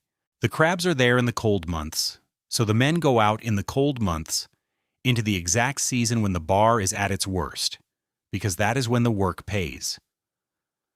The Bergmans were not thrill seekers. They were commercial fishermen doing a job that has to be done in bad weather or not at all. And a mechanical failure that would be a nuisance in a harbor became a life-threatening emergency because of where it happened and when. The rudder did not have to break in a storm off Peacock Spit. It simply did, and the location and the season turned an ordinary breakdown into a call for rescue. The rescue did not begin as a disaster. It began as a tow, which is the routine answer to a disabled boat. A Coast Guard motor lifeboat reached the Mermaid and got a line onto her and started to bring her in. And for a while it looked like exactly the kind of hard, ordinary night these crews handle all the time. But the seas were building past what a tow could survive, And out on that bar, a tow line between two small boats in 20 to 30-foot breakers is a fragile thing. The line parted. Now there was a disabled crab boat loose again in worsening water, and the situation had escalated from a tow into a genuine emergency, and more boats were called in to help until 3 motor lifeboats from 2 stations were working the same stretch of breaking water in the dark. Think about the Bergmans through all of this, because their part is a study in doing everything a person can do and running out of things to do. They had already made the one decision that was still theirs to make, which was to call for help before it was too late, while the boat could still be found and reached. After that, with no rudder, they could not steer themselves clear, could not hold the boat off the spit, could not do anything but keep her afloat and wait on the end of a tow line and trust the men who had come for them. Their survival had passed almost entirely out of their own hands and into the hands of a rescue that was, minute by minute, being torn apart by the same water threatening them. That is a particular kind of helplessness, to have done the right thing early and correctly and to be left with nothing to do but hope, and it is the position the bar forces on almost everyone it eventually takes. Each boat that launched was another crew committed to the bar on a night the bar was closing, and that is how a single broken rudder pulled an entire rescue fleet into the trap. Understand what the water was doing that night because it is the whole story. The seas at the mouth were running 20 to 30 feet, and the wind was gusting towards 70 miles an hour. This was not a rescue in difficult conditions. This was a rescue in conditions that were, by every physical measure, the same conditions that had destroyed the Iowa, and the Coast Guard sent its boats into them because a received call for help from men who will otherwise drown does not leave the option of standing off. From the station at Cape Disappointment, on the Washington side, they sent 2 motor lifeboats, a 40-foot boat, and a 36-foot boat, out across the bar toward the crippled Mermaid. From the station at Point Adams, on the Oregon side, they sent the largest and sturdiest boat they had, a 52-foot wooden motor lifeboat named the Triumph. That word, largest and sturdiest, is where this story turns, and you need to hold 2 facts side by side to feel it. The Triumph was the flagship, the big boat, the one you would want coming for you, heavy and powerful, and able to work seas that would swamp a smaller craft. And the Triumph was not self-righting. If a sea rolled her past the point of recovery, she had no built-in ability to come back upright on her own. The smaller 40-foot and 36-foot boats and the big 52-foot boat all went out into the same 20 to 30-foot seas that night, and the design difference between them, invisible on a calm day at the dock, was about to decide who came home. It is worth being clear about what self-righting actually means, because the word does the heavy lifting in everything that follows. A self-righting boat is built so that its weight and its sealed spaces are arranged to make it unstable upside down, so that if a wave rolls it completely over, the boat will not sit there inverted. It will keep rolling and come back up on its own, dump the water, and float upright again. A boat without that design can be every bit as strong. Its hull can be thicker, and its timbers heavier, and it can still, if it is rolled far enough, simply stay upside down until it fills and sinks, taking anyone trapped under it down with it. In 1961, that capability was not yet standard across the fleet. The service had boats of both kinds, and on that night the 2 things that decided a crew's survival were whether their boat could come back from a roll and whether another boat happened to be close enough to pull them out, if it could not. Those 2 facts, and not courage, are what separated the living from the dead before the night was over. The rescue began to come apart force by force in the order the bar always uses. The 40-foot motor lifeboat from Cape Disappointment, working in that breaking sea, was capsized by it. Her crew went into the water at the mouth of the Columbia in January, in a full gale, at night, which is as close to a death sentence as this coast writes. And here, the one piece of the night that went right. The 36-foot boat that had come out with her managed to pull the 40-footer's crew out of the water, saving them, and then carried them to the one fixed haven in all that chaos. The lightship anchored off the entrance and put them aboard her. Those men lived. It is worth stopping on that, because it is the only clean rescue in the whole account, and it happened only because a second boat was right there at the moment the first went over. The margin was that thin. And notice what the one refuge in that entire chaos was. Not the shore. The shore was a wall of surf on both sides. The one fixed, findable haven in all that breaking water was the lightship, a vessel anchored permanently off the entrance to market, sitting out there in the same storm on her heavy moorings, a point of steel that could be reached and boarded when nothing on land could be. The 36-foot boat did not run for the beach with the men it had pulled from the water, because the beach at the mouth of the Columbia in a 70-mile-an-hour gale is not a refuge. It is another way to die. It ran for the anchored ship offshore, which tells you everything about how this entrance inverts the ordinary logic of rescue. On this bar, in a storm, a fixed ship 2 miles out to sea is safer than the land a mile away, because the land is guarded by the same breakers that guard everything else. Getting those men onto the lightship was the night's one unqualified success, and it depended on there being a haven in the water itself, because the shore offered none. But the Triumph, the flagship, the boat you would have prayed to see, took the mermaid in tow and started back.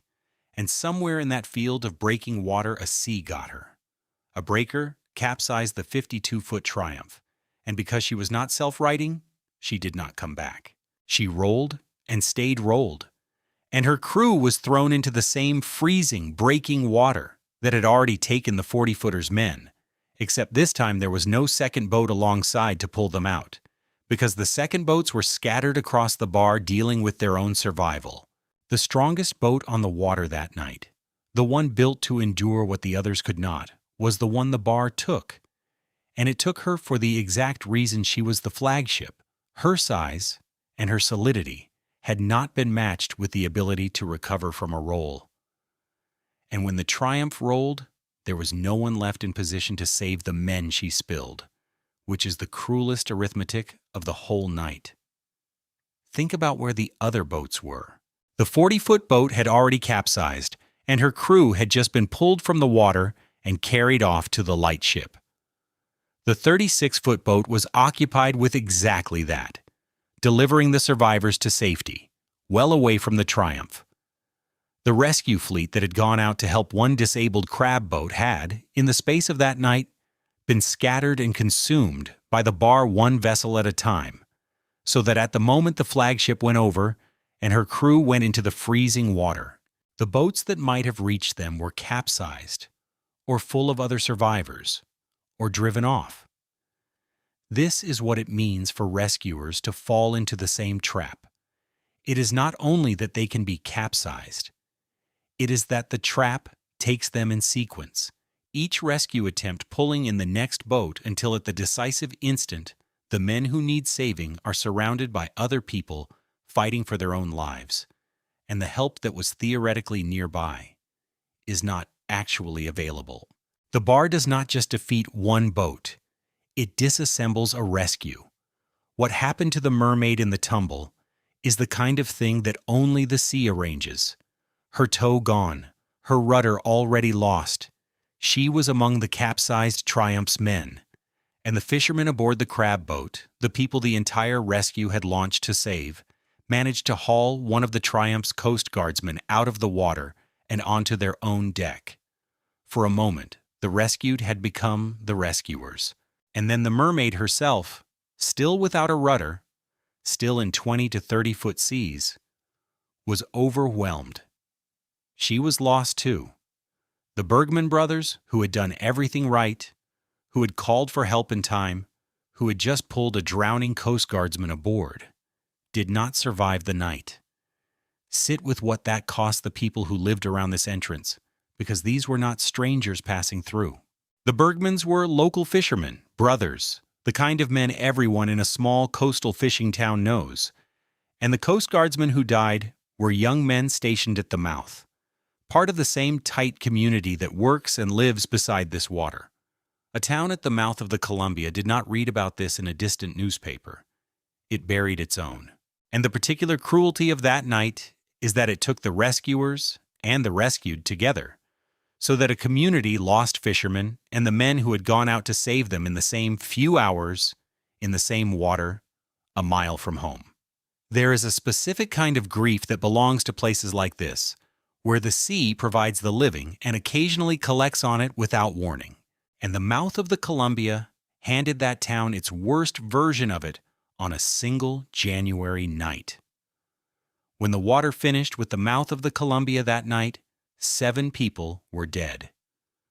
5 Coast Guardsmen from the Triumph, and both Bergman brothers from the Mermaid. The men who came to help and the men they came to help gone together in the same breaking water, and the tally could easily have read higher, because the crew of the capsized 40-footer had come within a hair of the same end and lived only because the 36-foot boat was in exactly the right place at exactly the right second. Out of all of it, there was one survivor from the Triumph, a Coast Guardsman named Gordon Huggins, who was carried by the sea and later found alive in the surf at Benson Beach inside the entrance, pulled living out of the same water that had drowned 6 other men within a few hundred yards of him. There is no lesson in his survival, and that is exactly the point worth making. He did nothing different from the men who died. He was not stronger or smarter or better prepared. The same sea that rolled the Triumph and drowned 5 of her crew happened to carry one man in over the bar and deposit him, still breathing, on a beach, while it kept the others. When people say the mouth of the Columbia is random, this is what they mean. Not that skill is worthless, but that once a boat is in the water on the wrong night, the difference between the living and the dead can come down to which way a wave happened to break. Huggins lived because the water, having taken everything else, set him down on the sand instead of holding him under. That is the only reason. It is not a comforting one. One source over the years has misprinted the date of the disaster as the 11th of January. It was the 12th. The men who train on this bar know the date the way other people know a birthday, because of what it cost. Now close the loop that has been open since the Triumph rolled, because its answer changed how rescue boats are built in this country. Why did the biggest, sturdiest boats sink while smaller ones lived? Not because it was weak. Because sturdiness and survivability are not the same property, and the Columbia Bar is the place that forces the distinction. A boat can be strong enough to take enormous punishment, and still, once a breaker rolls her past a certain angle, simply stay upside down. And a wooden 52-foot lifeboat that cannot right herself is, in a capsizing sea, a coffin that happens to be well built. The lesson the Coast Guard took from the loss of the Triumph and her crew was not that the boats needed to be bigger. It was that they needed to be able to come back. The disaster helped push the service towards self-righting motor lifeboats, hulls engineered so that when a sea rolls them over, the boat turns herself upright again, sheds the water, and keeps working, so that a capsize becomes a violent interruption instead of an ending. The boat that eventually became the standard at places like this is a compact, immensely tough motor lifeboat. In the modern service, a 47-foot design built specifically for heavy surf, and everything about it answers a specific way the Triumph's crew died. It is sealed so that a rollover floods almost nothing. It is ballasted so that inverted is the one position it refuses to hold. Roll it completely upside down in the surf, and in a handful of seconds it rights itself. The engines are built to keep running or restart, and the crew, who are strapped in and wearing gear that keeps them at the helm through the roll, come back upright, still driving the boat. Think about what that would have meant on the night of the Triumph. The event that killed 5 Coast Guardsmen, the capsize itself, is now something the boat and the crew are expected to survive and continue through. The sea can still roll them. it is no longer supposed to keep them. That single change, bought with the lives lost on this bar and others like it, is the largest single improvement in the odds that the modern era actually delivered, and it came not from making rescuers braver, but from redesigning the thing they ride. That is the reversal underneath the whole modern era at the mouth of the Columbia, and it is worth naming clearly. The flagship was the vulnerability, the very qualities that made the Triumph the boat you wanted to see. Her size and her solid old construction were the qualities that killed her crew when they were not joined to the one capability that this water demands, which is recovery. Every self-righting lifeboat that has crossed this bar since is, in a sense, built twice else, built on top of those 5 Coast Guardsmen and 2 fishermen, because the price of learning that lesson was paid in full on the night of the 12th of January in 1961. And the boats that came after were designed by people who had that night in front of them. So gather up what 2 centuries of loss actually taught, because the answers to the questions we opened at the start have all arrived, and they do not cancel each other out, they stack. Why does shallow water build deadlier waves than deep water? Because when a long swell feels the bottom, it slows and shortens and stands up, converting harmless, open ocean energy into a steep breaking wall exactly where a ship has to be. Why do captains who did nothing wrong still wreck? Because on a lee shore, on an ebb, in a shifting 600-foot channel, the forces can close the window faster than any vessel can respond, and correctness is not the same as immunity, as Lawrence proved on the beach and Yates proved on the Spit. Why did the strongest rescue boats sink while smaller ones lived? Because strength without self-righting is not survival. And why can a received distress call fail to bring rescue? Because between the signal and the wreck lies the same breaking bar, and a rescuer who ignores it becomes the next casualty, as the Onondaga understood in 1936 and the Triumph proved in 1961. Which leaves the last question, the modern one. And it is the strangest of them all. If this water has done all of that, if it broke a Navy survey ship and a steel freighter and the Coast Guard's own flagship lifeboat, why would anyone choose to train in it on purpose? Why would the people whose job is heavy weather rescue seek out, deliberately, the deadliest bar on the coast and use it as a classroom?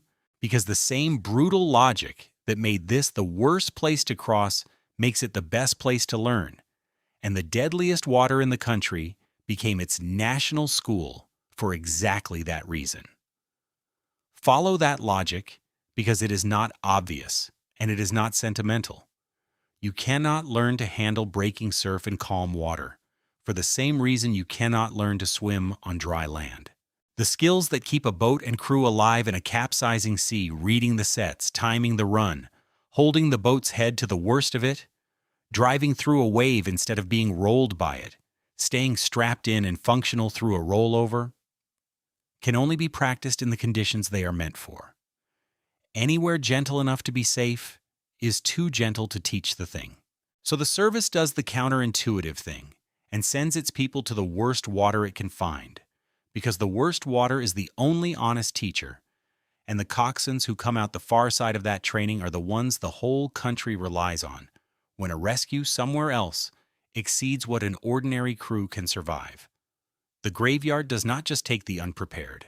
It manufactures the people most likely to survive it, and it does so using the exact same waves that killed everyone in this story, which is either the darkest irony on the coast or the only sane response to a danger that cannot be removed.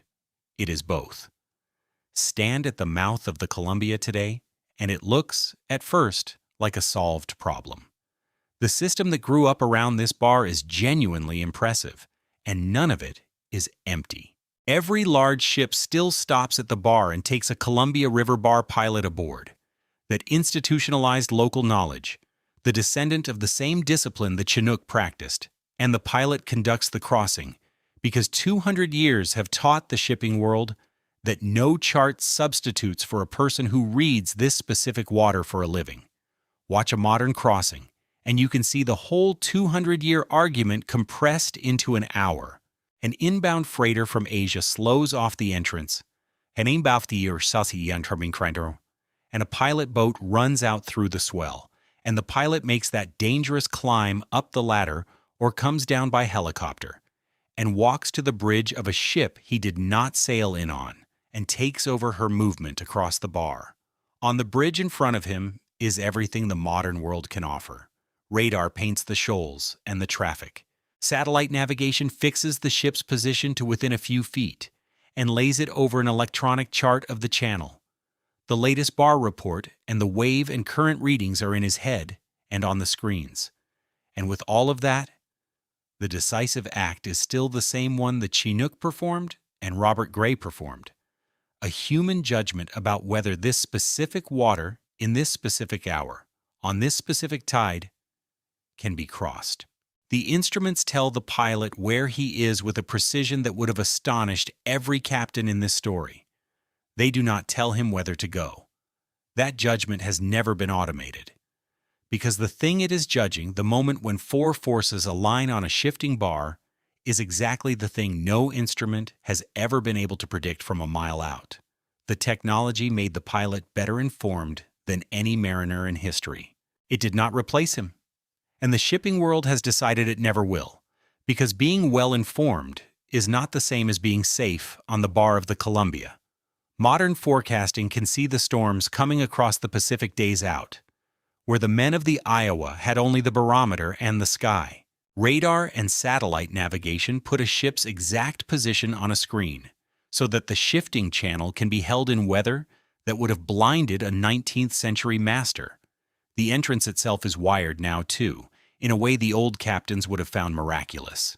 There are instruments in the water and around the shore measuring wave height and current and wind in near real time, feeding the bar report so that a pilot deciding whether to cross has an up-to-the-minute picture of what the bar is actually doing, not just what a distant forecast predicted. That is a genuine advance, and it saves lives, and it still runs into the one wall that has never moved. Knowing precisely how big the waves are right now does not tell you how big the next set will be, because swell arrives in groups born of storms far out at sea, and the bar can be running 12 feet for 10 minutes and then take a set of 30. Real-time data describes the bar. It does not forecast the individual set that breaks over a ship in the middle of the crossing. The sensors made the decision better informed, and they did not and cannot abolish the 5-minute turn, because the thing that turns is the arrival of a wave that had not yet reached the sensors. And the rescue boats are self-righting now. The direct inheritance of the Triumph, hulls that can be rolled and come back and keep going. The modern era added something the men of the Iowa could only have dreamed of too, which is the ability to come from above. A rescue helicopter can fly out over the bar and hoist a survivor off a wrecked deck or straight out of the water, reaching, in the right conditions, a wreck that no boat could get to across the breaking surf. Set that against 1936, when a cutter could do nothing but stand off and watch the Iowa come apart, and it is a genuine transformation, away over the wall of breakers instead of through it. But even the helicopter runs into the same weather that started the whole problem. The storms that generate the killing swell are storms, with wind and low cloud and driving rain. And there are nights on this coast when it is too rough to fly, when the aircraft that could cross the bar in an instant is grounded by the very system that created the emergency. And hoisting a person off a pitching wreck in a 70-mile-an-hour wind is its own violent, uncertain operation, not the clean lift it looks like in calm air. The helicopter raised the ceiling on what rescue can do. It did not remove it. On the worst night, the one this whole story keeps returning to, the aircraft may be on the ground and the bar may be closed, and the only thing anyone can do is exactly what they did in 1936, which is wait. But look at what all that capability did to the traffic. because this is the quiet catch inside every improvement. The ships crossing the bar today are not the four-masted barks of the Iredale's era. They are enormous, hundreds of feet longer than the Iowa, carrying grain in containers and cars in quantities the old sailing captains could not have imagined. And they crossed this bar because the deepened channel and the pilots and the forecasting made it possible to run vessels that size in and out on a schedule. Every gain in safety became a reason to send more cargo, bigger hulls, on tighter timetables, through the same gap. That is not an argument against the technology. It is the pattern the technology always produces. When you make a dangerous thing safer, you do not just get more safety, you get more of the dangerous thing, because the improved odds invite traffic that the old odds would have kept away. The bar is crossed far more often now than it was in 1936 by far larger ships, precisely because it is safer. And that means the number of times the four forces get a chance to line up against a vessel has gone up, not down. The floor rose, and the crowd on the floor grew. There is even a specific, deliberate answer to that last question standing on Cape Disappointment. The Coast Guard operates its National Motor Lifeboat School there, the service's premier school for heavy weather boat handling, and the reason it is there is not scenery. It is there because the water is the worst, and the entire point of training the country's elite surf coxswains is to put them in the worst survivable conditions under instruction, so that when they face it for real with lives at stake, it is not the first time. The bar that killed the crew of the Triumph is now the bar where the Coast Guard teaches its best people how to survive water, like the water that killed the crew of the Triumph. The graveyard became the classroom. That is not irony. It is the most rational thing the service ever did, and it only makes sense once you understand that this water cannot be avoided, only prepared for. And the preparation is not gentle because it cannot afford to be. Coxswains come to the school from all over the country to run boats through exactly the conditions that everyone else is warned away from. Driving into breaking surf on purpose, learning by repetition how a boat behaves when a wall of white water hits it broadside. Practicing the rollover the boat is built to survive so that when it happens for real, they do not freeze. The whole philosophy is that the only way to make a person reliable in the worst water is to put them in the worst water again and again under instruction, until the responses that keep a boat and crew alive are automatic. There is no simulator that reproduces a Columbia bar breaker, so the bar itself is the classroom and the exam at once. The people who come out of that school are trusted to take a small boat into seas that sink ships, and they are trusted only because they have already done it here, on the same water that took the Peacock and the Iowa and the Triumph. With an instructor beside them and a boat built to come back. That is the closest thing to mastery this entrance has ever allowed. It is not control. It is rehearsal for water that cannot be controlled. But do not let the impressive machinery talk you out of what the water still is, because this is where the modern confidence quietly repeats the old mistake.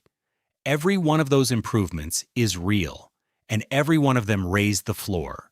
Forecasting, radar, satellite navigation, pilots, self-righting hulls, a school full of experts, all of it has made the ordinary crossing dramatically safer than it was when the Peacock touched the bar. And the routine safety is not an illusion. The illusion is the belief that raising the floor moved the ceiling. It did not. Forecasting can warn a captain that the storm is coming, but it cannot give a slow ship enough sea room to escape once she is committed to a bar that turns lethal in 5 minutes. Radar can fix a position perfectly and cannot flatten a 40-foot breaker. A self-righting lifeboat can survive a roll that would have killed the men on the Triumph, but it still has to go out into the same seas, and no hull yet built has repealed the four forces. Technology changed how often the bad thing happens. It did not change what the bad thing is. The four-vector trap is still out there, unchanged since 1841. The river still fires out of a mouth with no delta and builds its own bar. The Pacific still sends its winter swell across thousands of miles of open water to stand up and break on that bar. The ebb still stacks 8 knots of outflow against the incoming sea and squeezes the waves short and tall. The storm wind still comes across at an angle to all of it. And the safe channel is still a narrow, shifting slot a ship can be shoved out of in the space of a minute and a half, onto a spit that will hold her while the surf takes her apart. Every tool the modern world has added sits on top of that unaltered machine, and on the worst day, the machine still wins, which is exactly why the pilots and the school and the self-righting boats exist in the first place. You do not build all of that around a problem you have solved. You build it around a problem you have only learned to survive. It is worth being honest, too, about the reputation, because this place is wrapped in numbers that have hardened into legend. You will hear that the graveyard of the Pacific has claimed something like 2,000 vessels and hundreds or even 1,000 lives since 1792. Those figures are repeated everywhere, and they are genuinely disputed. The historian James Gibbs Gatecourt, who spent his life documenting Pacific Northwest shipwrecks, counted closer to 200 wrecks in the immediate area of the Columbia mouth, a fraction of the popular number, depending heavily on how wide you draw the boundary and what you agree to count. Treat the big figures as reputation, not as an audited ledger, and hold the same skepticism about the phrase that gets attached to this entrance, that it is the single deadliest waterway in the country. That is a reputation claim, not a proven ranking, and this place does not need the inflation. The defensible statement is enough and is bad enough. The mouth of the Columbia is one of the most dangerous river entrances in the world, and it earned that standing not with a tidy body count, but with the specific, repeatable way it destroys good ships and good crews across every era that has tried to master it. And the management never ends, which is the part that most people never see. The deepwater channel across the bar is not a finished thing that stays finished. It is a wound in the sand that the river is constantly trying to close. And keeping it open requires dredges working it year after year, forever, hauling out the sediment that the current keeps depositing, because the moment the maintenance stops, the bar begins to reclaim the channel. The jetties, those miles of rock, age and settle, and have to be repaired and rebuilt at enormous cost. And the whole sediment picture upstream has shifted, because the great dams built along the Columbia through the 20th century trap sand that once flowed to the sea, changing how much material reaches the coast and how the beaches and shoals around the entrance behave so that even the shape of the danger is not static. None of this makes the crossing safer or more dangerous in a simple way. What it means is that the safe channel across the graveyard of the Pacific exists only because people spend money and effort every single year to keep it existing, dredging and repairing and surveying. And if they ever stopped, the entrance would quietly return to what it was when it fooled Mears. The system is not a monument.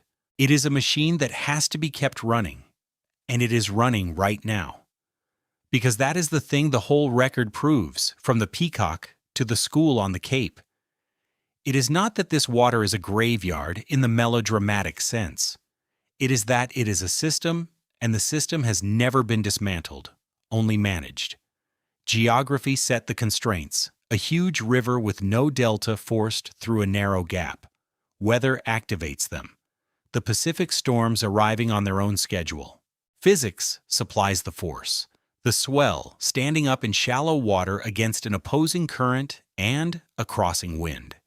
Human motive supplies the exposure, because the only deep water door out of 250,000 square miles of valuable country will always draw ships to cross a bar that would otherwise be left alone. Technology changed the odds without changing the mechanism. Distance and breaking water still limit rescue, because to reach anyone in trouble you must cross the same bar that put them there. And history has done nothing but repeat. In 1841 and 1906 and 1936 and 1961, the same lesson dressed in different decades. Correctness is not immunity, strength is not survival, and a signal received is not a rescue. And people keep coming, which is the last thing to understand and the least mysterious, because the reasons they came have not changed either. The grain still has to reach the sea, so the freighters still cross. The crabs are still there in the cold months, so the boats still go out into the same winter that drowned the Bergmans. The Coast Guard still trains its best people on the worst water, so the small boats still drive into the surf on purpose. Nobody is being foolish. Every one of those people is responding to the same forces that put ships on this bar 2 centuries ago. The value of the only deep-water door out of 250,000 square miles, the price of waiting, the need to work when the weather is bad, because that is when the work is there. The bar did not stop killing because we understood it. We simply built a system good enough to keep crossing it anyway, and accepted, mostly without saying so, that the system will occasionally fail on the worst day, because the alternative is to give up the river, and no one is going to give up the river. That is not a tragedy exactly. It is a bargain, struck fresh every single day at the mouth of the Columbia, and the water is always one of the parties to it. And the whole apparatus, the pilots, and the sensors, and the forecasting, and the 2 centuries of hard-won knowledge comes down in the end to a single decision expressed in the plainest possible language, the same decision the Chinook made by reading the water, and the pilots make by feel and instrument together. Go or do not go. The modern version of that judgment is the bar report, the official word on whether the entrance is open, and it can carry a status that ends the argument for everyone. When the report says the bar is closed, the ships wait, no matter what cargo they carry or what schedule they are on, because the one thing every disaster in this story has in common is that someone crossed when the water said no. 200 years of death and engineering and training have produced, as their highest expression, the institutional ability to say that one word and make it stick. Everything else is machinery. The word is the point. It is the same word the estuary's first people lived by, and it is still the only thing that has ever reliably kept anyone alive here. So picture the entrance now, on an ordinary day, which is the only honest way to leave it, because the ordinary day is the disguise the danger wears. It is low tide at Clatsop Spit, and the rusted ribs of the Peter Iredale are standing out of the wet sand, where they have stood for more than a century, and people are walking around them with cameras, circling a ship that never made it in, on the gentle side of the entrance where everyone lived. A mile offshore, a pilot boat is running out through the swell toward an inbound freighter, carrying one human being whose job is to know this water well enough to say no, on his way to climb aboard a moving ship and take her across the same bar that took the Peacock and the Iowa. And in the station on the Cape, the day's bar report, the plain official word that tells the maritime world whether the entrance is open, is being updated as the tide turns and the swell builds, the way it is updated every day, the way it has to be. While the tourists photograph the wreck, the report changes from no restrictions to closed. Nobody on the beach notices. The system is still switched on, and the water is still doing exactly what it has always done. And the only thing that has ever protected anyone here is knowing, on the right day, not to go.